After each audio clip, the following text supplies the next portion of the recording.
ত্রয়োদশ জাতীয় সংসদ নির্বাচন এবং গণভোট অনুষ্ঠিত হচ্ছে বৃহস্পতিবার। ভোটের দিন নির্বিঘ্নে ভোটাধিকার প্রয়োগ নিশ্চিত করতে এবং সাধারণ মানুষের সুবিধার্থে সরকার সারা দেশে সাধারণ ছুটি ঘোষণা করেছে।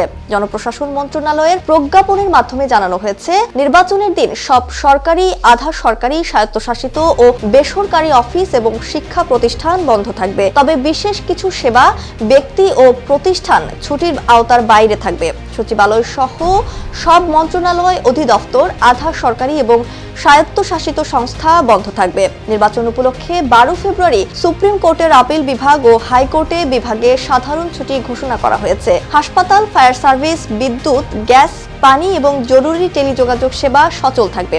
সংবাদপত্র, অনলাইন নিউজ পোর্টাল ও টেলিভিশন চ্যানেলগুলোর অফিস এবং গণমাধ্যম কর্মীরা এই ছুটির আওতাভুক্ত। মনীষা ইসলাম, নিউজ 21, নিউজ ডেস্ক।